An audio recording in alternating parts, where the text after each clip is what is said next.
저희 제품들을 예전부터 보셨으면 아시겠는데 한 5년 전에 저희가 한 5년, 6년 전에 5년 전쯤에 이걸로 펀딩을 한 적이 있어요. 이 실가죽, 이 물기 가지고 펀딩을 한 적이 있는데 그때 물량을 진짜 구하기 힘들더라고요. 이게 가죽이 이제 저도 이게 정확히 어떻게 수입이 되고 어떻게 유통되는지는 전혀 몰라요. 근데 이 가죽을 이제 그 판매를 하시는 분께서 얘기를 해주시기를 뭐 이게 상업적으로 잡는 게 아니라 불화받는 거다 이렇게 말씀해 주셔서 아 그렇구나 그 정도만 알고 있는데 여튼 구하기가 정말 힘든 가죽입니다. 이번에 그래서 그때 이제 다 만들고 한 장은 남겨놨었는데 벌써 5년이 됐네요. 잘 관리를 한다고 해도 좀 겉면은 깨끗합니다만 이렇게 주름이 졌고 요거 같은 경우 뭐 표면 되니까. 근데 왜 한 장을 남겼었냐면은 저희가 진짜 하고 싶었거든요 이 가죽을. 진짜 이거 계속 판매를 하고 싶은데 도저히 물량을 구하지 못해서 아 이거 똑같은 거 좀 구하면은 하자 이렇게 생각을 하고 한 장씩 남겨놨었는데 이번에 일본 쪽에서 좀 가죽을 구할 수 있는 가능성이 열려서 아 그러면 이 제품으로 좀 이 가죽으로 좀 제품을 만들었으면 좋겠다 이렇게 해서 이제 가져와 봤고요. 이렇게 완제품이 이렇게 장지갑을 만들었었는데 이 파란색이죠. 이런 느낌으로 요 이제 이 옆으로 좀 이 옆으로 되어 있는 이 무늬가 굉장히 멋스러운데 한번 무늬 이게 이제 물개 가죽이고 이 뒤에 있는 게 이제 바다 사자 가죽이에요. 보시는 것처럼 그렇게 크진 않습니다. 가죽이 크진 않고 그러나 뭐 제품 자체는 괜찮다. 어떻게 보면은 이게 이제 상어보다는 더 채산성이 좋은데 뭐 완전 그건 제 만드는 입장이고요. 가죽 특성이 이제 두께가 그렇게 두껍진 않아요. 두껍진 않고 이것도 일본에서 수입된 걸로 알고 있는데 그렇게 두껍진 않고 굉장히 부드럽습니다. 이것도 그렇고 이것도 그렇고 굉장히 부드럽기 때문에 칼바늘이 들어갔을 때 아주 바느질이 이쁘게 된다. 뭐 그런 특성이 있고요. 재단할 때는 요런 거 보시면 아시겠지만 자세히 보겠습니다. 가죽 표면에 자, 어디가 문제인지 모르시겠죠? 요런 거 요게 살짝 이렇게 봐도 모를 겁니다. 하지만 저는 알거든요.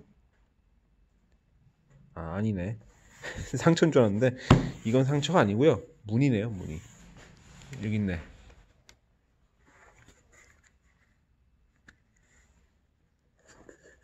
이런 거 이런 구멍 이런 것들을 피해서 작업을 해야 되고 여기도 이런 구멍 이건 눈구멍일 겁니다. 여튼 이런 걸 좀 피해서 작업을 해야 되고 그래서 요거는 필히 손재단을 해야 되고 그랬을 때 제품은 몇 개나 나올까 한번 재보겠습니다. 한번 볼게요.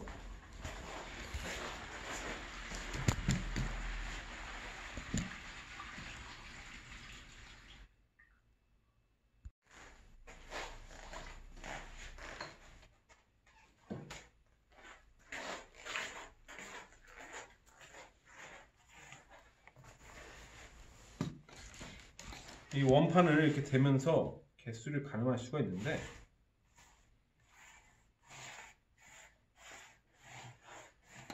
한 12개 정도 나오겠네요. 12개 정도 나오고 요게 저희도 이런 게 좀 공급이 좀 원활히 되면 좋을 텐데 원활치가 않아요. 정말 원활치가 않아서 여튼 요거 같은 경우는 물성이 아주 부드럽고 미싱이 아주 잘 되는 물성이에요. 모양 자체가 좀 까다로워서 재단할 때 좀 까다롭고 기계 재단을 못해서 그렇지 작업하기 굉장히 좋다. 하지만 이런 천연 무늬를 살리기 위해서는 이런 무늬, 아까 확대해서 봤던 이런 무늬 옆으로 이렇게 줄무늬처럼 나 있는 거, 이걸 살리기 위해서는 반드시 이건 손 재단을 해야 되고, 그리고 우리 제품들이 이제 이게 비슷한 이 바다사자 이 이번에 출시한 상어죠. 상어 가죽하고 비교해 보면은 이제 요건 좀 큼지막하게 이건 좀 잘잘하게 빠졌잖아요. 근데 같은 점이라면 이렇게 엣지를 좀 이렇게 파줘야 된다.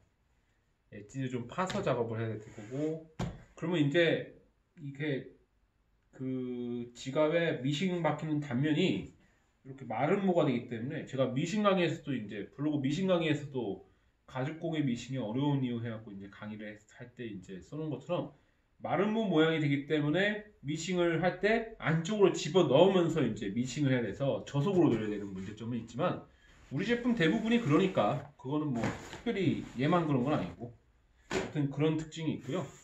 요거 이제 파다사자 시라이언 가죽이고, 얘 같은 경우도 이렇게 요 검정색 같은 경우는 저희가 제품화를 시켜서 판매를 했는데 이것도 가죽이 구하지를 못해갖고 참 까다로워요. 이런 거 가죽을 구하지를 못해갖고 요거를 못다가 이번에 조금 역시나 일본 쪽에서 가죽 구할 수 있게 돼서 좀 그거를 그 수입을 본격화하기 전에 좀 있는 가죽으로 제품을 만들어 보자라는 생각으로 이제 오랜만에 꺼내서 작업을 앞두고 있고요.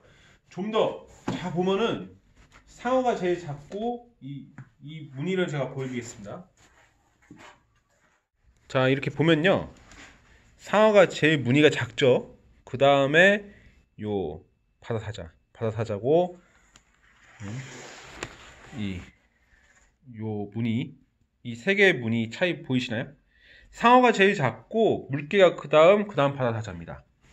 이렇게 보실 수 있고요. 제품들은 이제 기획을 해야 할 텐데, 저희가 이제 5년 전에 처음 이제 이런 걸로 펀딩할 때 당시에는 디자인을 이렇게 그냥 우리 해임달 그냥 지갑들 이런 식으로 작업을 했었거든요.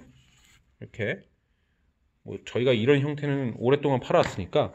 근데 좀 고민이 됩니다. 이번 제품 같은 경우는 어떻게 기획할지, 어떻게 작업할지 고민이 좀 되고, 이 가죽 같은 경우도 물개 가죽, 그러니까 모든 이 물에 사는 동물들, 바다사자, 뭐 물개, 뭐 상어 다 똑같습니다. 이 결을 따라서 결을 보면서 재단을 해야 돼요. 그래서 안 좋은 점은, 이 작업자 입장에서 안 좋은 점은 무조건 손재단입니다. 손재단이 굉장히 필요한 부분이고, 그래서 요 손재단을 좀 해야 된다. 요것도 이런 무늬들을 충분히 살려면 손재단을 해야 되고, 손재단을 했을 때 아이템 몇 개나 나올지 지켜봐야 될 것 같습니다. 하여튼 여기까지고요. 요것도 엣지 라인은 이제 파서 이렇게 파내는 방식으로 할 거고요. 예, 여기까지입니다.